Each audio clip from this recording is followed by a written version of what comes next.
Discuss किए थे wait method, dry method, किस तरीके से हम मटेरियल को मैग्नेटाइज करते हैं और हम एनपीटी करते हैं, वो सारी चीज़ हम देख चुके हैं लास्ट क्लास में। आज हम ये डिस्कस करेंगे कि मैग्नेटाइजेशन मेथड क्या होते हैं। मैग्नेटाइजेशन मेथड, तो इसमें क्या होता है कि कल जो हमने देखा था, जो लास्ट क्लास में देखा था, वो ये था कि हम जब हमारा जो प्रोसेस होता है वो क्या होता है कि सबसे पहले हम सरफेस क्लीनिंग करते हैं, उसके बाद में अप्लाई करते हैं कॉन्ट्रास्ट को, और उसके बाद में हम मैग्नेटाइजेशन करते हैं। मैग्नेटाइजेशन करने के बाद में हम क्या करते हैं, फेरस पार्टिकल को अप्लाई करते हैं, उसके बाद में इंटरप्रिटेशन करते हैं और फिर डीमैग्नेटाइजेशन करते हैं। तो हमारी एक जो स्टेप है मैग्नेटाइजेशन की, जो मैंने कल आपको बताया था, हम क्या करते हैं कि हमारे पास में यॉक होता है, उससे हम मटेरियल को मैग्नेटाइज करते हैं, उसके बाद में हम फेरस पार्टिकल को अप्लाई करते हैं।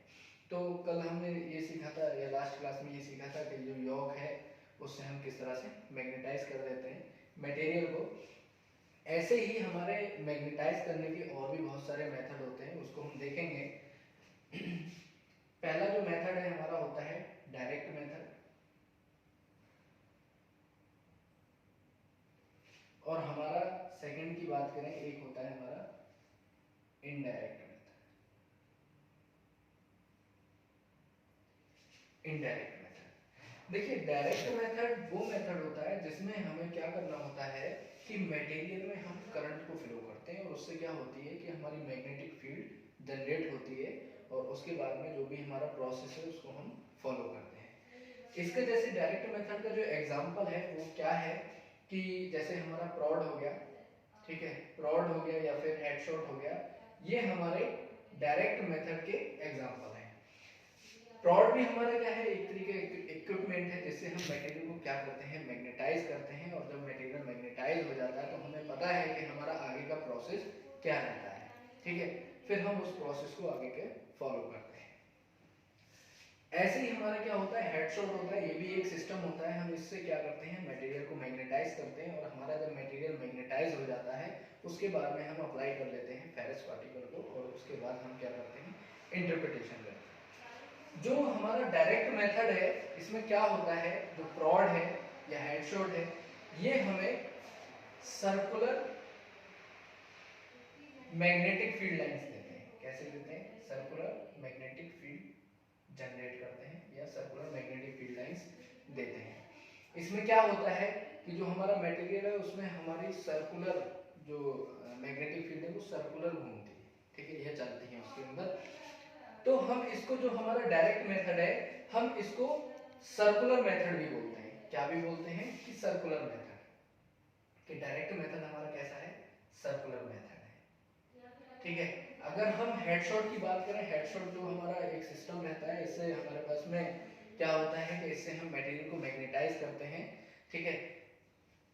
तो ये भी जो हेडशॉट है, ये भी हमें कैसी फील्ड लाइन देता है, सर्कुलर मैग्नेटिक फील्ड लाइंस देता है। तो हम हेडशॉट को भी क्या बोल सकते हैं कि ये सर्कुलर मेथड है, ठीक है। तो हमारा जो डायरेक्ट मेथड होता है तो उसको हम सर्कुलर मेथड भी बोलते हैं, और इसका जो एग्जांपल है जैसे प्रॉड हो गया या हेडशॉट हो गया, ये डायरेक्ट मेथड के क्या होते हैं, एग्जांपल होते हैं, जो हमारे इक्विपमेंट मैग्नेटाइजेशन में यूज होते हैं, या जो टेक्निक हमारी मैग्नेटाइजेशन में यूज होती है। अब हम बात करते हैं इनडायरेक्ट मेथड की। इनडायरेक्ट मेथड में क्या होता है, मटेरियल को डायरेक्ट मैग्नेटिक फील्ड भेजते हैं। क्या भेजते हैं, मैग्नेटिक फील्ड डायरेक्ट इसमें मटेरियल में। तो जैसे हमने बात की थी कि हमारा जो इनडायरेक्ट मेथड है उसमें हमारा आता है इलेक्ट्रोमैग्नेटिक योक आता है, ठीक है, इलेक्ट्रोमैग्नेटिक योक, ठीक है, और हमारा क्या भी आता है, परमानेंट मैग्नेट, परमानेंट मैग्नेट, ठीक है। तो जो हमने कल जो डिस्कस किया था कि इलेक्ट्रोमैग्नेटिक योक क्या करता है, मटेरियल को मैग्नेटाइज करता है। हमारे कुछ इस तरह से उसके दो लेग होते हैं, और उसको हम मटेरियल पर अप्लाई करते हैं, और हमारा मटेरियल क्या हो जाता है, मैग्नेटाइज हो जाता है। मैग्नेटाइज होने के बाद में हम फेरस पार्टिकल को अप्लाई करते हैं, और बाकी का प्रोसेस जो हमने प्रोसेस पढ़ा है उसकी स्टेप्स को कवर कर देते हैं। इनडायरेक्ट मेथड में हमारा क्या रहता है कि परमानेंट मैग्नेट, जो हैवी मैग्नेट होते हैं, उसमें हम क्या करते हैं, मटेरियल को रख देते हैं, और हमारा मटेरियल क्या हो जाता है, मैग्नेटाइज हो जाता है। मैग्नेटाइज होने के बाद में वही सेम प्रोसेस, उसके बाद में हम अप्लाई करते हैं फेरस पार्टिकल को, चाहे हम ड्राई मेथड का यूज करें या फिर वेट मेथड का यूज करें। ठीक है, जो आपको प्रोसीजर में दे रखा है कि ड्राई करना है या वेट करना है उसको फॉलो करेंगे और अपना एमपीटी का जो भी प्रोसेस है उसको फाइनली कर लेंगे। ठीक है, अगर हम इलेक्ट्रोमैग्नेटिक योक की बात करें या हम परमानेंट मैग्नेट की बात करें, इसमें क्या होता है कि ये हमें लॉन्गिट्यूडनल फील्ड लाइंस देते हैं, लॉन्गिट्यूडनल फील्ड मिलती है या लॉन्गिट्यूडनल फील्ड लाइंस मिलती है। इसलिए हम इसको जो इनडायरेक्ट मेथड है हम इसको लॉन्गिट्यूडनल मेथड भी बोलते हैं। क्या बोलते हैं? Longitudinal method. अब लॉन्गिट्यूडनल और सर्कुलर मेथड का क्या मतलब है, या सर्कुलर फील्ड या लॉन्गिट्यूडनल फील्ड का क्या मतलब है? जब हमारी फील्ड सीधी ट्रेवल करती है, ठीक है, इस तरीके से ट्रेवल करती है, तो हम उसको बोलते हैं कि ये हमारी लॉन्गिट्यूडनल फील्ड लाइंस है। ठीक है, अगर सर्कुलर, जैसे इसका नाम है सर्कुलर, तो हमारी जो फील्ड लाइंस हैं कुछ इस तरह से अगर ट्रेवल कर रही हैं तो हम बोलेंगे ये कैसी फील्ड लाइंस है? सर्कुलर फील्ड लाइंस है। होता क्या है कि अगर हम इनडायरेक्ट मेथड का यूज कर रहे हैं या लॉन्गिट्यूडनल मेथड का यूज कर रहे हैं, अगर हमारा कोई डिफेक्ट जो हमारी फील्ड लाइन चल रही है उसके पैरेलल अगर आता है तो हम उस डिफेक्ट को डिटेक्ट नहीं कर पाते हैं, क्योंकि वो क्या होता है, जो हमारी फील्ड लाइंस हैं वो उसको पास कर जाती हैं। जैसे कोई क्रैक आया इस तरीके से, तो वो क्या होंगी? सीधी निकल जाएंगी। तो इसलिए हमारा, हम जो यॉर्क मेथड का यूज करते हैं मोस्टली, तो क्या होता है उसको थोड़ा सा जिगजैग चलाते हैं ताकि हमारा जो डिफेक्ट है या डिसकंटिन्यूटी है उसको हमारी मैग्नेटिक फील्ड लाइंस कट करें। जैसे इस तरीके से रहेगा तो इसको ये कट करेंगे तो हमारा फ्लक्स का क्या होगा? लीकेज होगा। ठीक है, जब लीकेज होगा तो हमें पता है कि जो इसका प्रिंसिपल है वो क्या है? Magnetic flux leakage. जब लीकेज होगा तो हम फेरस पार्टिकल को अप्लाई करेंगे, वो फेरस पार्टिकल क्लस्टर बनाएंगे, और क्या हम जब इंटरप्रिटेशन करेंगे तो समझ लेंगे कि यहाँ पर क्या है? डिफेक्ट है या डिसकंटिन्यूटी है। तो जब हम इनडायरेक्ट मेथड का यूज कर रहे हैं या लॉन्गिट्यूडनल मेथड का यूज कर रहे हैं तो हमारा जो कोई भी डिफेक्ट है वो ऐसा नहीं होना चाहिए, ठीक है, कि उसको पास कर जाए। इसीलिए हम क्या करते हैं, जो भी हमारे कुछ मेथड हैं उनको हम जिगजैग मूव कराते हैं। ठीक है, जब हमारा जो भी डिफेक्ट है या डिसकंटिन्यूटी है वो कट करता है और फ्लक्स का लीकेज होता है। ऐसे ही डायरेक्ट मेथड में हमारी सर्कुलर मैग्नेटिक फील्ड लाइंस निकलती हैं। तो होता क्या है, अगर कोई क्रैक, अगर कोई ट्रांसवर्स क्रैक है तो वो नहीं पकड़ा जाता है। इसीलिए जो भी हमारे इक्विपमेंट हैं उनको हम जिगजैग मूव कराते हैं, जिसकी वजह से वहां पे जो हमारी फील्ड लाइन है वो कट करेंगी और हम डिफेक्ट को आसानी से पकड़ लेंगे। तो ये हमारे क्या होते हैं? मैग्नेटाइजेशन मेथड होते हैं, एक डायरेक्ट और इनडायरेक्ट मेथड। दो हमारे और मेथड होते हैं, एक होता है हमारा सेंट्रलाइज्ड कंडक्टर मेथड और एक होता है कॉइल मेथड। उसको भी हम डिस्कस कर लेते हैं।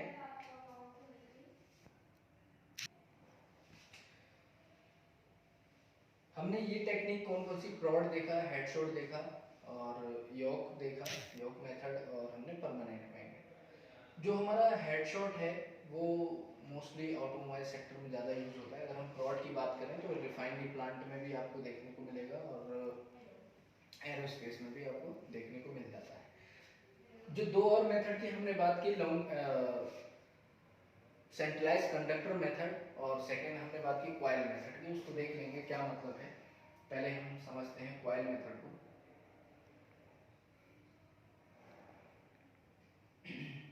सेंट्रलाइज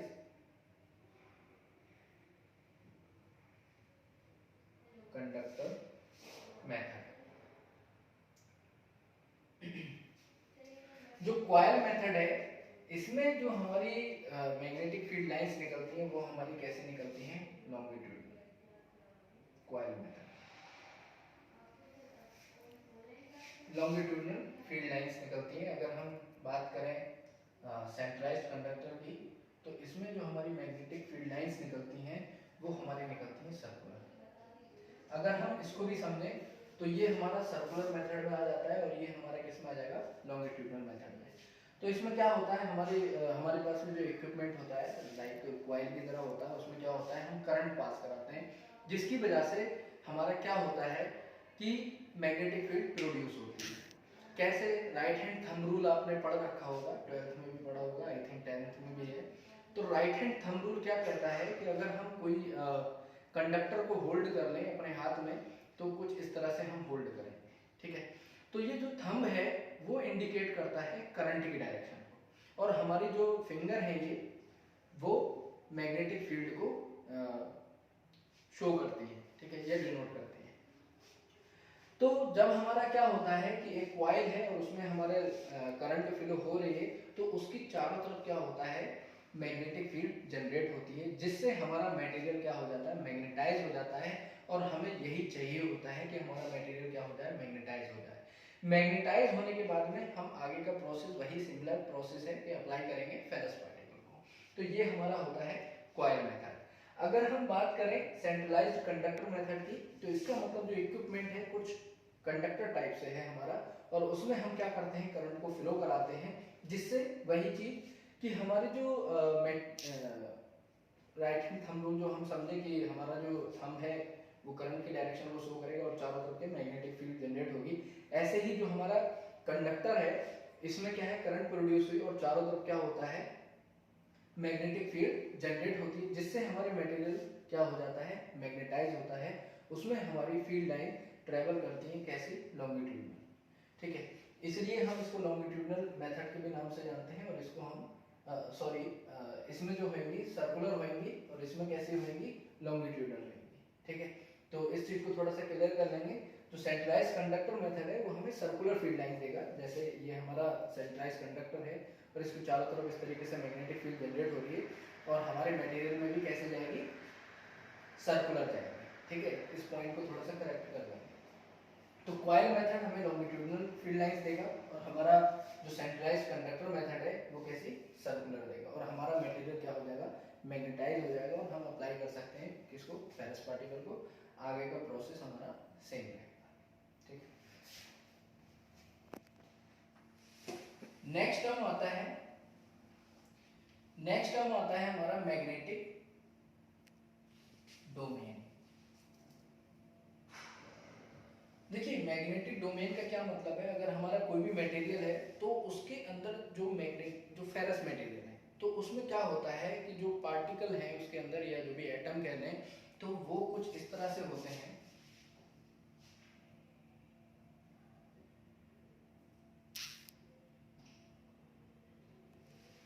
साउथ नॉर्थ, कहीं साउथ, कुछ इस तरह से होते हैं।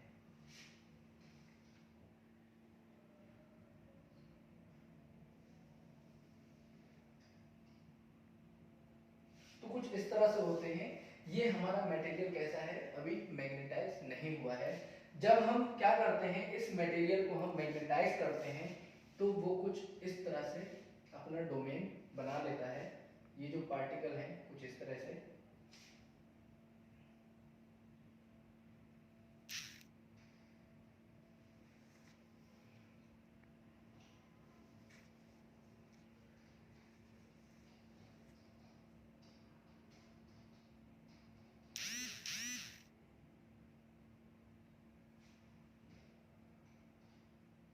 ये इस तरह से इसका डोमेन चेंज हो जाता है।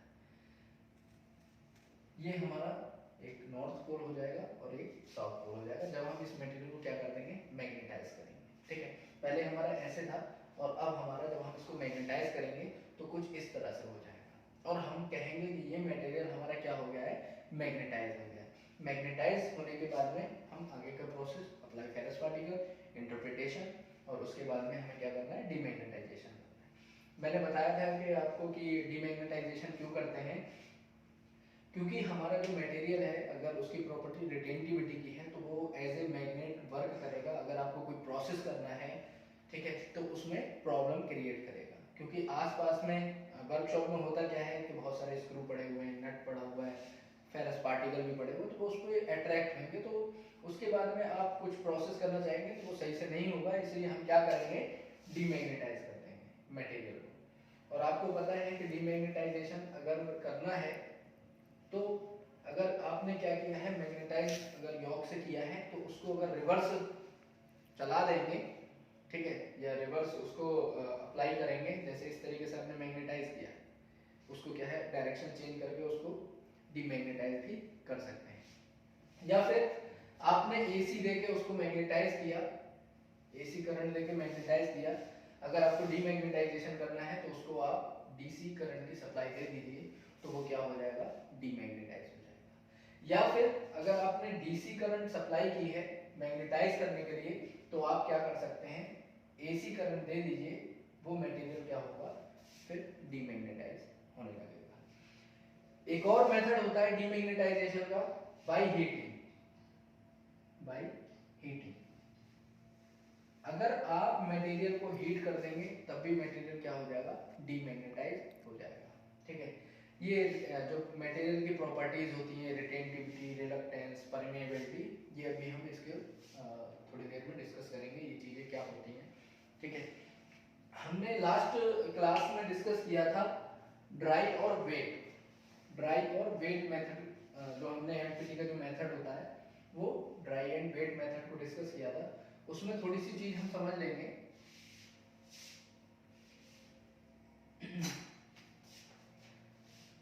जो हमने ड्राई मेथड और वेट मेथड, इसमें क्या होता है कि इसमें टाइप होते हैं। टाइप कैसे, एक होता है विजिबल टाइप और एक होता है हमारा फ्लोरेसेंट टाइप।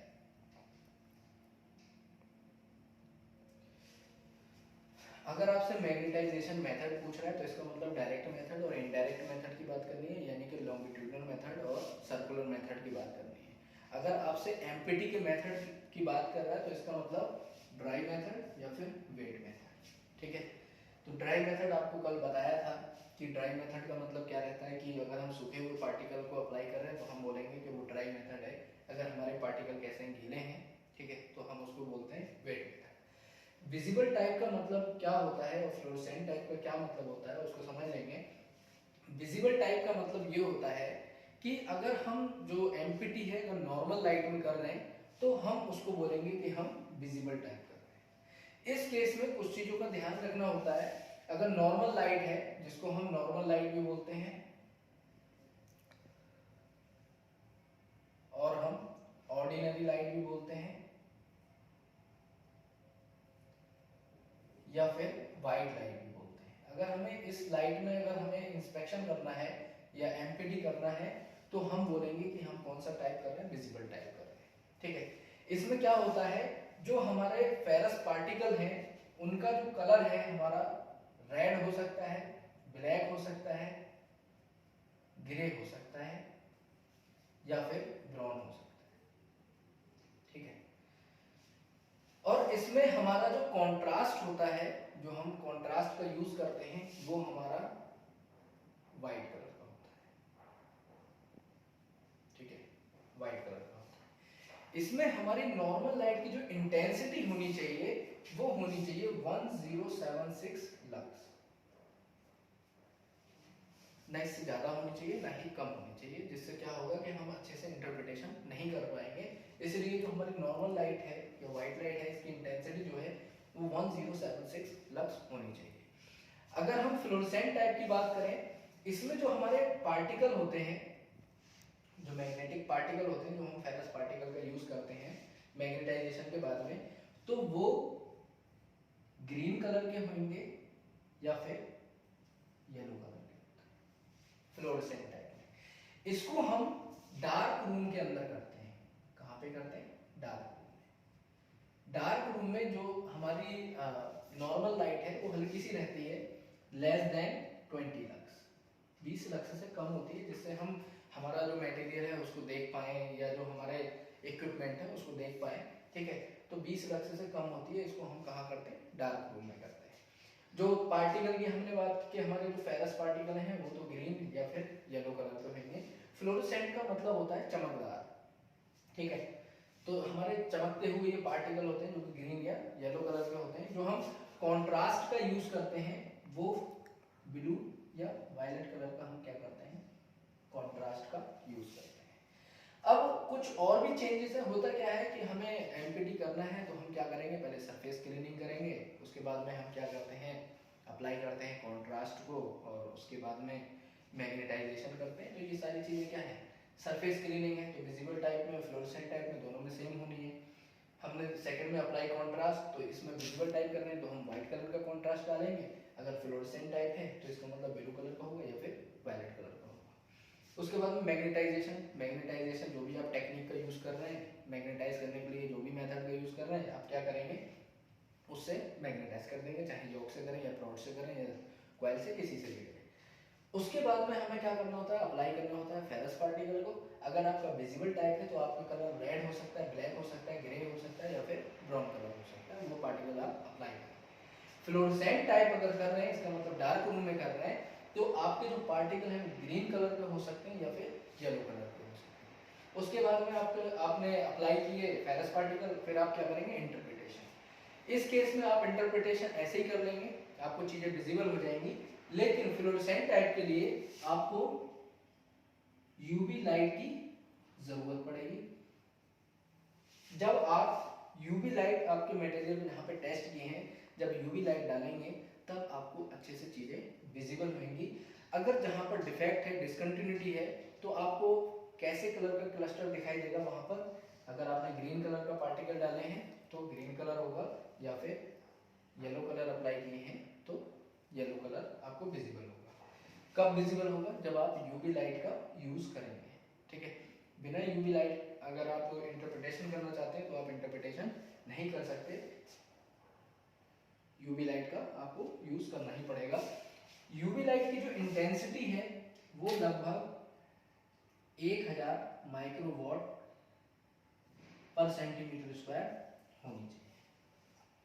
इसकी इंटेंसिटी कितनी होनी चाहिए, 1000 माइक्रोवाट पर सेंटीमीटर स्क्वायर, तब आपको चीजें अच्छे से विजिबल होंगी। तो ये हमारा क्या होता है कि ड्राई मेथड में भी ये हमारे दोनों मेथड होते हैं, और वेट मेथड में भी। इसमें क्या होता है, जो हमारे पार्टिकल होते हैं उस पर फ्लोरोसेंट कोटिंग कर देते हैं, एक चमकदार वाली कोटिंग की जाती है उन पार्टिकल का, फिर हम एमपीटी में यूज करते हैं। तो कुछ इस तरह से हमारे क्या होते हैं, मेथड होते हैं, और उन मेथड में भी विजिबल टाइप और फ्लोरोसेंट टाइप का ये कुछ मतलब होता है। मैग्नेटाइजेशन मेथड भी आई थिंक समझ में आ ही गए होंगे, और ये विजिबल टाइप, फ्लोरोसेंट टाइप भी समझ में आ ही गया होगा। ठीक है,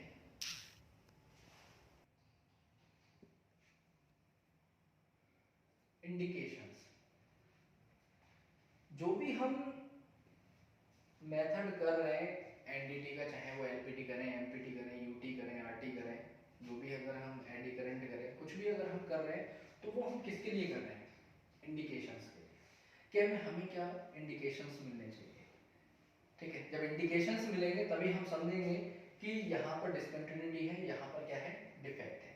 तो इंडिकेशंस क्या होता है कि जो भी हम, जैसे एनपीटी के केस में जहाँ पर हमें क्लस्टर बनाई दिखाई देगा, तो हमें क्या मिलेगा, यानी कि एक इंडिकेशंस मिलेगा या इंडिकेशन मिलेगा। ठीक है, तो हमें कुछ इंडिकेशंस मिलने चाहिए, इसीलिए हम क्या करते हैं, एनडीटी का यूज करते हैं, या कोई भी मेथड का हम यूज करते हैं। जो इंडिकेशंस हैं वो हमारे कुछ दो प्रकार से होते हैं। एक होता है हमारा true indication, true indication. Second हमारा होता है फॉल्स इंडिकेशन। ठीक है, हमारे इंडिकेशंस जो हैं वो दो तरह के होते हैं, ट्रू इंडिकेशंस होते हैं और एक फॉल्स इंडिकेशंस होते हैं। पहले इसको समझ लेते हैं कि फॉल्स इंडिकेशंस क्या होते हैं। फॉल्स इंडिकेशंस वो इंडिकेशंस होते हैं जो हमारी कमियों की वजह से आते हैं, यानी कि जो हमें प्रोसीजर में जो मिला है, जैसे अप्लाई करने के लिए फेरस पार्टिकल कि किस तरीके से अप्लाई करना है या कौन सा विजिबल करना है, फ्लोरोसेंट टाइप करना है, अगर हम उसको सही से फॉलो नहीं किए तो हमें क्या मिलेगा, फॉल्स इंडिकेशंस मिलेंगे। अगर हमने मटेरियल को मैग्नेटाइज सही से नहीं किया और हमने फेरस पार्टिकल अप्लाई कर दिया तो हमें कैसे इंडिकेशंस मिलेंगे, फॉल्स इंडिकेशंस मिलेंगे। हम ये कह सकते हैं कि हमारी कमियों की वजह से जो इंडिकेशंस आते हैं वो फॉल्स इंडिकेशंस होते हैं। आपने क्या किया, फेरस पार्टिकल को अप्लाई किया, वहां पे फिंगर लगे, पार्टिकल इधर उधर हो गए, तो उस केस में भी क्या होगा, फॉल्स इंडिकेशंस आएंगे। ठीक है, तो फॉल्स इंडिकेशंस वो इंडिकेशंस होते हैं जो हमारी कमियों की वजह से आते हैं। हम क्या करते हैं, या जो भी प्रोसेस हमें दिया हुआ है, ठीक है, उस प्रोसेस को अगर हम सही से फॉलो नहीं कर रहे हैं तो हमें कैसे इंडिकेशंस मिलते हैं, फॉल्स इंडिकेशंस मिलते हैं। इस केस में फिर हमें दोबारा एमपीटी करना पड़ेगा। अब आप जो इतनी मेहनत से किए एमपीटी और उसमें क्या है फॉल्स इंडिकेशंस मिलने लगे, तो उस केस में फिर आपको क्या दोबारा करना पड़ेगा, क्योंकि आपने कोई मैकेनिकल फोर्स अप्लाई कर दिया या फिर आपके कोई लिक्विड गिर गया, तो उससे क्या होगा कि फॉल्स इंडिकेशंस मिलेंगे। उस केस में फिर हमें दोबारा एमपीटी करना पड़ेगा। अगर हम ट्रू इंडिकेशंस की बात करें, इसका मतलब एक्चुअल में प्रॉब्लम है, प्रॉब्लम क्या है उसको देखेंगे। जो हमारे ट्रू इंडिकेशंस है, इसका मतलब डिसकंटिन्यूटी है या फिर डिफेक्ट है एक्चुअल में। तो जो ट्रू इंडिकेशंस हैं वो हमारे कुछ दो प्रकार के होते हैं। एक होते हैं हमारे non relevant indication, non relevant indications.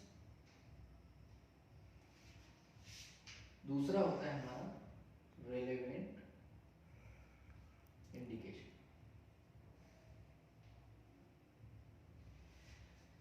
Non relevant indications वो इंडिकेशंस होते हैं जो ज्योमेट्री की वजह से आते हैं, उसको हम डिफेक्ट काउंट नहीं करते हैं, उसको हम एज ए डिसकंटिन्यूटी ले सकते हैं और उसको हमें इग्नोर करना होता है। ये जो इंडिकेशन है नॉन रिलेवेंट इंडिकेशन, ये हमारे ज्योमेट्री की वजह से आते हैं। जैसे फॉर एग्जांपल हमारा क्या होता है कि कोई नट बोल्ट है, तो हम उसको जब टाइट करते हैं तो उसमें क्या होता है कुछ ना कुछ एयर गैप रहता है, ठीक है। या हमारे जहाँ पर रिवेट वगैरह लगे हुए हैं तो वहां पर भी क्या होता है एयर गैप होता है, जिससे फ्लक्स का क्या होगा लीकेज होगा। और जब फ्लक्स का लीकेज होगा तो वहां पर जब हम फेरस पार्टिकल को अप्लाई करेंगे तो वहां पर चिपक जाएंगे, यानी कि अट्रैक्ट हो जाएंगे और हमें लगेगा कि यहाँ पर क्या है डिफेक्ट है। तो उन इंडिकेशंस को हम नॉन रेलेवेंट इंडिकेशंस बोलते हैं, क्योंकि वो ज्योमेट्री की वजह से आ रहा है लेकिन एक्चुअल में वहां पे प्रॉब्लम नहीं है, ठीक है। तो वो इंडिकेशंस हमारे क्या कहलाते हैं, नॉन रेलेवेंट इंडिकेशंस कहलाते हैं। अब रिलेवेंट इंडिकेशंस की बात कर लेते हैं, जो कि एक्चुअल में डिसकंटिन्यूटी है या फिर डिफेक्ट है, ठीक है। रिलेवेंट इंडिकेशंस हमारे दो तरह के होते हैं। एक होता है लीनियर इंडिकेशन,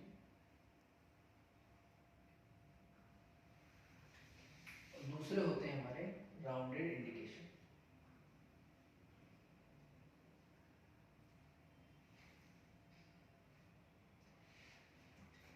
रेलेवेंट इंडिकेशंस हमारे दो तरह के होते हैं, एक होता है लीनियर इंडिकेशंस और एक होता है राउंडेड इंडिकेशन।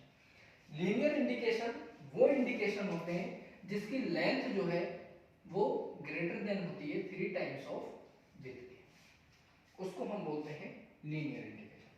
अगर हम राउंडेड इंडिकेशन की बात करें, लेंथ जो है वो लेस देन और equal to 3 times of width, ये हमारे राउंडेड इंडिकेशन होते हैं।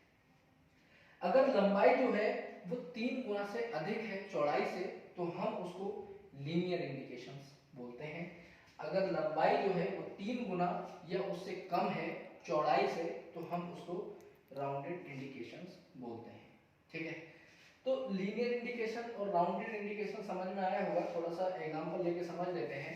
जैसे हमें कुछ, जब हमने एमपीटी किया तो हमें कुछ इस तरह से क्या है कुछ इंडिकेशंस मिला कि ये हमारे पार्टिकल कुछ इस तरह से अट्रैक्ट हुए हुए या चिपके हुए नजर आए, तो हम ये देखेंगे कि ये लीनियर इंडिकेशन है या राउंडेड इंडिकेशन है। फॉर एग्जांपल अगर हमने इधर की डायमेंशन अगर देखें कि 2 mm है और इधर की हमने देखा कि 7 mm है, तो यहां से चीजें क्लियर हो रही हैं। जो डायमेंशन ज्यादा होती है उसको हम लेंथ काउंट करते हैं और जो डायमेंशन कम होती है उसको हम विड्थ काउंट करते हैं। तो ये हमारी लेंथ हो जाएगी और ये हमारा जो है वो विड्थ हो जाएगा। अगर हम देखें ये 2 mm है, अगर हम इसके जो इंडिकेशन को देखें ये ग्रेटर देन है तो लीनियर इंडिकेशन होगा और इक्वल टू और लेस देन है तो हमारा क्या होगा राउंडेड इंडिकेशन होगा। ये हमारी विड्थ है, अगर हम इसका 3 गुना कर दें 2 3 का क्या होगा 6 हो रहा है। अगर हम यहाँ पे देखें ये कितना है हमारा 7, तो 3 टाइम से क्या हुआ ज्यादा हुआ, तो इसलिए ये हम बोलेंगे क्या है कि लीनियर इंडिकेशन, लीनियर इंडिकेशन है। इसको हम क्या बोलेंगे लीनियर इंडिकेशन है। जैसे जो भी क्रैक वगैरह आते हैं तो क्रैक जो रहता है वो भी लीनियर इंडिकेशन रहता है। एक और एग्जांपल समझ लेते हैं कि कुछ इस तरह से हमें क्या मिला कि इस तरह से हमें क्लस्टर दिखाई दिया, तो इधर का था 2 mm और इधर था 5 mm। इसका मतलब लेंथ ये हो गई विड्थ ये हो गई, तो 2 mm का हम क्या करेंगे 3 टाइम्स करेंगे यानी कि 6, और अगर हम लेंथ को देखें ये 6 टाइम से क्या है, सॉरी 3 टाइम से क्या है, कम है, यानी कि 5 mm है, तो हम इसको बोल सकते हैं ये इंडिकेशन हमारा कैसा कहलाएगा, राउंडेड इंडिकेशन। इसका एक्सेप्टेंस क्राइटेरिया वो भी हम डिस्कस करेंगे कि कितने mm तक एक्सेप्ट कर सकते हैं, कितने mm तक रिजेक्ट कर सकते हैं। अगर हम इसके प्रोसीजर कोड की बात करें जो कि इम्पोर्टेंट होता है, याद रखना है आपको, प्रोसीजर कोड इसका जो होता है किसका, एमपीटी का, वो होता है एएसएमई सेक्शन 5 आर्टिकल 7, ठीक है। तो ये इंपॉर्टेंट चीज है, तो इसको याद रखना है, एएसएमई सेक्शन 5 आर्टिकल 7, ये एमपीटी का क्या है, प्रोसीजर कोड है। एएसएमई का मतलब होता है American society of mechanical engineers, ठीक है।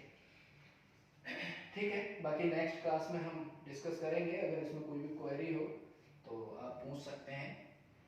Thank you.